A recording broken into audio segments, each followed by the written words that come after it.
যে এসেছি আর এই দুনিয়াকে যে অত্যন্ত আপন করে নেব, এই আপন করে নেওয়াটা আমাদের জন্য দোষের কিছু, এই কথাটাই কিন্তু অন্ধকার খুতবার মূল সারমর্ম।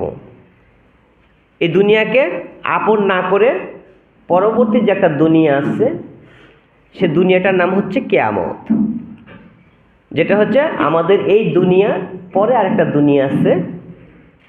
সেই দুনিয়াটাকে বেশি আপন করার জন্য আমাদেরকে বিশেষভাবে গুরুত্ব আরোপ করে অন্ধকার খুতবায় আলোচনায় এসেছেন। হুজুর পাক সাল্লাল্লাহু আলাইহি সাল্লাম বলেছেন যে কেউ যদি এই দুনিয়াকে বেশি আপন করে তাহলে সে পরকালকে কি দূরে ঠেলে দেয়, আর পরকালকে কেউ যদি আপন করতে চায়, পরকালকে কেউ যদি আপন করতে চায়, নিজের করতে চায়, তাহলে এই দুনিয়াকে পরিত্যাগ করতে হবে, এই দুনিয়াকে দূরে রাখতে হবে। তা না হলে কোনো দিন সেও আমল বা আমলদার অথবা কামিয়াবি এবং ইমানদার মুত্তাকিন পরহেজগার কোনোটাই সে হতে পারবে না। প্যারা হাজিরিন, এই কথার আলোকে আমরা এটা মনে করব যে দুনিয়াতে আসছি আর দুনিয়াকে দূরে রাখবো, এটা কী করে সম্ভব? আসলে অসম্ভব। এই অসম্ভবকে সম্ভব করাই হচ্ছে আমাদের কাজ। মাতৃ করে একটা শিশু সন্তান যখন জন্ম লাভ করে তখন কিন্তু মায়ের ভাষা সে শিখে না, জানে না কিভাবে তাকে প্রথমে মা বলে ডাকতে হবে, কিভাবে বাবা বলে ডাকতে হবে। তার জন্য এটা কিন্তু অত্যন্ত কঠিন একটা বিষয় ছিল। অথচ মায়ের সংলগ্নে এসে, মায়ের সংস্পর্শে এসে কি করলেন, মায়ের ভাষাটা তার এতটাই প্রিয় হয়ে যায় যে যেটা আর অন্য ভাষা তার কাছে এত প্রিয় হয় না।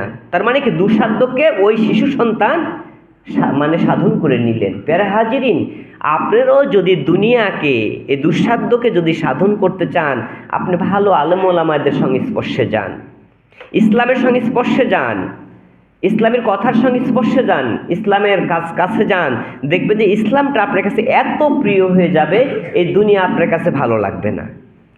কারণ যারা হজ করতে যায়, হাজী সাহেবরা হজ করতে গেলে অনেক টাকা পয়সা খরচ হয়। এখন যদি মনে করে যে আমি এত টাকা কেন খরচ করব, এই টাকাটা যদি আমি খরচ না করে যদি আমি বাড়ির সংসারে কাজে লাগাইতাম, বা আমার ছেলে মেয়েদেরকে ভালো লেখাপড়া করাইতাম, বা নিজে ভালো মন্দ কিছু খাইতাম, ভালো পোশাক পরিচ্ছদ পরতাম, তাহলে আমার কাজে লাগতো। আমি হজ করতে যাচ্ছি, এই টাকাটা তো আমি খরচ করে ফেলছি। কারণ এইটা যদি কেউ মনে করে থাকে তাহলে সে কি হজ করতে যেতে পারবে? হজ করতে যেতে পারবে না। হজ করতে যেতে চাইলে তাকে কিছু সঞ্চয় আগে থেকেই করতে হবে, যে আল্লাহ যদি তৌফিক দান করে তাহলে আমি খানায় কাবার মেহমান হতে চাই, এই নিয়াত করে, এই পরিকল্পনা নিয়ে সে যদি নিজেকে প্রস্তুতি গ্রহণ করে তাহলে তার পক্ষে যাওয়া কিন্তু কঠিন কিছুই না। যেমন থানা মোহনপুরে আজকে একটা জালসা আছে আমার, ওখানে আমি গত জালসার জালসাতে একটা জালসা প্রোগ্রামে ছিলাম। একজন ব্যক্তি পিঠা বিক্রি করতো। ছোট্ট একটা এক্সাম্পল, জাস্ট ফর এক্সাম্পল। অনেকগুলো কথা শুধু তাফসির দিয়ে বোঝানো যায় না, অনেক কিছু উপমা উদাহরণ প্রয়োজন হয়ে যায়। ওই ব্যক্তি পিঠা বিক্রি করতে করতে কিছু সঞ্চয় করেছে। আল্লাহ পাক রব্বুল আলামিন তাকে কবুল করেছে। গত বছর বছর সেই পিঠা বেচার টাকা যে লভ্যাংশ আসছে, সেই টাকা দিয়ে সে হজ করে চলে আসছে। সুবহানাল্লাহ বলবেন না? ওই ব্যক্তি সে জালসা প্রোগ্রামে দোকান নিয়ে আসছে। দোকান নিয়ে আসার পর নিয়ত করেছে যে আজকের এই জালসা প্রোগ্রামে যত টাকা কেনা বেচা হবে সব আমি আল্লাহ রাস্তায় দিয়ে দেব। এবং জালসার শেষে কি করলেন, একটা কোটে ভর্তি করে ওই টাকাটা নিয়ে এসে গনেও নাই কয় টাকা হয়েছে, ওই টাকাটা কোটে সহই দিয়ে বলছে, হুজুর এই যে এটি আজকে সারাদিনের আমার ইনকাম, এই ইনকামটা আমি আল্লাহ রাস্তায় দিয়ে দিলাম। প্যারা হাজিরিন, এই যে এগুলোই হচ্ছে ইসলামের সংস্পর্শ। আপনি গানের বাড়িতে যাচ্ছেন, গানের মজমাতে যাচ্ছেন, তখন তো ইসলাম আপনাকে ভালো লাগবে না। আপনি কনসার্টে যাচ্ছেন, উলঙ্গ নাচ দেখতেছেন, তখন তো ইসলাম আপনাকে ভালো লাগবে না। আপনি যখন মহাগ্রন্থ আল কুরআনুল কারীম হাতে তুলে নেবেন, বুকের সঙ্গে ধরে নেবেন, তখন মহাগ্রন্থ আল কুরআনুল কারীমের একটা আয়াত যখন তেলাওয়াত করবেন, একটা আয়াত আপনার কাছে এত প্রিয় হয়ে যাবে, একবার থেকে দুইবার, দুইবার থেকে 200 বার, 200 বার থেকে 2000 বার পড়বেন, এরপরেও আপনাকে বিরক্ত লাগবে না। আপনি একটা গান মুখস্থ করছেন, প্রিয় গান, খুব শখের গান, এই গান একবার, দুইবার, তিনবার আপনি কোনো প্রতিযোগিতা গাইছেন, ফার্স্ট পুরস্কার পেয়েছেন, এরপরে যদি কেউ বলে ভাই ওই গানটা তুমি আরেকবার শোনাও, তো আপনাকে বিরক্ত লেগে যাবে। ওই গানটা আপনাকে বিরক্ত বোধ হবে যে না, এই একই গান আর গাইতে ভালো লাগছে না।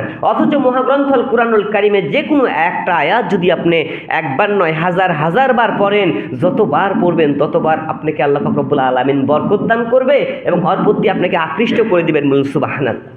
তার জ্বলন্ত প্রমাণ সূরাতুল ফাতিহা, উম্মুল কুরআন। যখন আমরা নামাজে দাঁড়াই তখন কি করি? প্রত্যেক রাকাতে রাকাতে সূরা ফাতিহা পড়ি। ইমাম সাহেব প্রতিদিন প্রতি জুমায় এসে সূরা ফাতিহা তেলাওয়াত করে।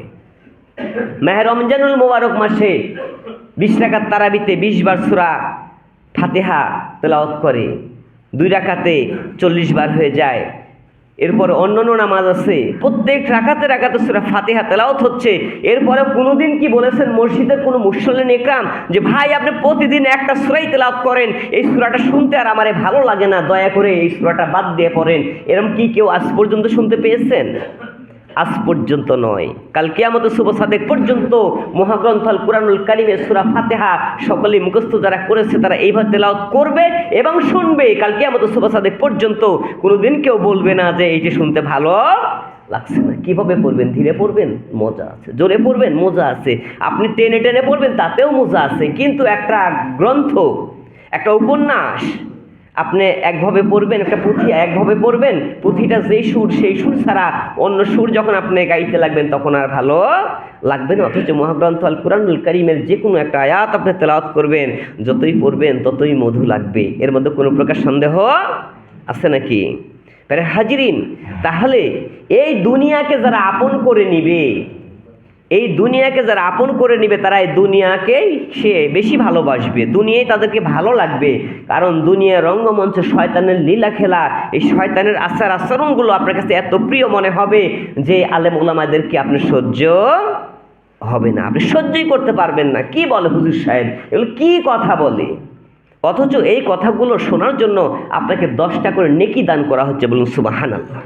আপনি এই জায়গাটা বাহির হয়ে চলে যান, ওখানে বসে থেকে সারাদিন বসে একটা উপন্যাস পড়েন, একটা সওয়াবের কথাও কিন্তু সেখানে বলা হয় না। আমি উপন্যাস পড়তাম, অত্যন্ত উপন্যাস পড়তাম, উপন্যাস লিখতাম, উপন্যাস ছাপাও হয়েছে, এরপরে আমি সেগুলো বন্ধ রাখছি যে আসলে এগুলো ভালো কিছু না। যতগুলোই ফেসবুকে দিই বা ভালো কিছুতে দিই, তখন কোরআনের আয়াত দিয়েই দেওয়ার চেষ্টা করি যেটা শুনলে মানুষের জন্য কোনো উপকার আসবে। তাহলে হাজিরিন, আপনারা নজওয়ান যে ভাইয়েরা আছেন, যুবক ভাইয়েরা আছেন, অন্যান্য ক্যাপশন না দিয়ে ভালো একটা কোরআনের আয়াত দিয়ে একটা ক্যাপশন কি আপনি মহাগ্রন্থ আল কুরআনুল কারীমের একটা ক্যাপশন কি আপনি ফেসবুকে দিতে পারেন না? সেটা কি আপনার পক্ষে সম্ভব হয় না? আপনি দুনিয়ার একটা ক্যাপশন আপনার ভালো লেগেছে, সেটা আপনি সেখানে ফ্লাশ করছেন, তুলে ধরছেন, প্রচার করছেন, অথচ কোরআনের একটা কথা আমি আপনি প্রচার করতে চাই না। হাজিরিন, যুবক ভাইদেরকে বলছি, বর্তমান সময় যুবক ভাইদের অত্যন্ত ভূমিকা রাখতে হবে। এদের ভূমিকাটা অত্যন্ত বেশি রাখতে হবে, কারণ আল্লাহ রাসূল নিজেও যুবকদেরকে বেশি ভালোবাসতেন। এক ময়দানে একজন সাহাবী এক কোনায় বসতে যাচ্ছেন, তখন দেখেন যে সেখানে বসার জায়গা আর নেই। কি করলেন? আল্লাহ রাসূল গায়ের চাদরটা খুলে তার দিকে ছুঁড়ে মারলেন, তুমি এই চাদর বিছায় বসো। তিনি এই চাদরটা বুকের মধ্যে নেয়, চুমো খায় আর গায়ের মধ্যে জোরে নিয়ে আদর করে। এরপর আল্লাহ রাসূল বললেন, তুমি চাদরটা বিছায় বসছো না কেন? আল্লাহ রাসূলকে বললেন, হে নবী, যে চাদর আপনি পরিহিত, যে চাদর আপনি পরিধান করেছেন আর ওই চাদরে আমি বসবো, এত বড় বেয়াদব সাহাবী আমি নই। হাজিরিন, আল্লাহ রাসূল যুবকদেরকে ভালোবাসতেন। যুবক ভাইদের অগ্রাধিকার দিতে হবে, এদেরকে আগায় আসতে হবে। ইসলামের ঝান্ডাকে উড্ডীয়মান করতে হলে এদেরকে আগায় আসতে হবে। হাজিরিন, এই দুনিয়া ছেড়ে দিতে হবে। এই দুনিয়া কিছুই নয়, এই দুনিয়াটা হচ্ছে একটা শস্য ক্ষেত স্বরূপ। আজকে আসি, কালকে আবার চলে যাব। মাঠে যখন ফসল বোনার সময় হয়, জমিতে বীজ রোপণ করে আসেন, এরপর কয়েকদিন পর কি ওই ফসলটা আবার কেটে নিয়ে চলে আসেন। তা আমরাও এইভাবে একসময় ওই ফসল কাটার মতো কর্তন হয়ে চলে যাব। আমরা একসময় কর্তন হয়ে চলে যাব, আমরা থাকবো না। যতটুকু সময় আছি ততটুকু আমাদেরকে দুনিয়ার চিন্তা না করে কাল কিয়ামতে আখিরাতের চিন্তা করতে হবে। আখিরাতের চিন্তা হচ্ছে অ্যাট ফার্স্ট আকিমিস সালাত, সর্বপ্রথম হচ্ছে নামাজ পড়তে হবে। আপনি যখন নামাজের মধ্যে আপনি নিয়োজিত হয়ে যাবেন, নামাজের মধ্যে যখন ধাপিত হবেন, তখন আল্লাহ পাক রব্বুল আলামিন আপনার দ্বারা খারাপ অশ্লীল কাজগুলো পরিহার করে দিবে। খারাপ কাজগুলো আপনি করতে পারবেন না। এটা ফেব্রুয়ারি মাস, মাতৃভাষা দিবস, শ্রদ্ধা সেই ভাইদের জন্য যারা ইসলামের জন্য, দ্বীনের জন্য, বাংলাদেশের জন্য জীবন দিয়েছে। রফিক, সালাম, বরকত, জব্বার এরা জীবন দিয়েছে। অথচ 21শে ফেব্রুয়ারি যেদিন হয় সেদিন রাত 12টা 1 মিনিট অপেক্ষা থাকে যে কখন 12টা 1 মিনিট বেজে যাবে, তখনই ঢোলে বাড়ি আর শুরু হয়ে গেছে আমার ভাইয়ের রক্তে রাঙানো 21শে ফেব্রুয়ারি। আমরা কি তাই ভুলিতে পারি? কত ভালোবাসা ভাইদের প্রতি, একটা কুরআনুল কারীমের আয়াত পড়ে তার জন্য একটু দোয়া করতে পারি না। ঢোল না পাইছি, টোল তো সামনে আসছে, ঢোলে বাড়ি দিতে না পারি, টোলে তো থাবা দিতে পারবো। স্যারেও থাবাচ্ছে, ছাত্রও থাবাচ্ছে, আর সুন্দরভাবে গাইছে আমার ভাইয়ের রক্তে রাঙানো 21শে ফেব্রুয়ারি। আমি কি তাই ভুলিতে পারি? ওই ভাইয়ের জন্য একটা সূরা ইয়াসিনের একটা আয়াত তেলাওয়াত করেন, সূরা ফাতিহা তেলাওয়াত করেন, তার জন্য ফাতিহা শরীফ পড়েন, পরে বলেন আল্লাহ যারা আমার দেশের জন্য জীবন দিয়েছে তাদের তুমি মুক্তি দাও, তাদেরকে তুমি তাদেরকে নাজাতের ফায়সালা করো। এই দোয়াটা আপনি করেন, কাজে লাগতে পারে। আর কিছু না হলে আপনি যে সূরা ফাতিহা পড়ছেন প্রত্যেকটা অক্ষরের বিনিময় 10টা করে নেকি পেয়ে গেছেন, বলুন সুবহানাল্লাহ। পরিহার করুন এই নীতিকে, এই নীতিকে পরিহার করতে চেষ্টা করুন। আসলেও ইসলাম এইভাবেই চায়, ইসলাম আপনাকে এইভাবেই বুঝায়, আপনার উপর চাপিয়ে দিয়ে বুঝায় না। আমরা বুঝেও কিন্তু বুঝি না, বুঝতে পারি, এরপরেও ভাই যা বলবেন বলেন, শুনছি, মাপার পর তালের গাছটা কিন্তু আমারই চাই। আমরা এই জাতের পাগল না, কথা খারাপ বললাম?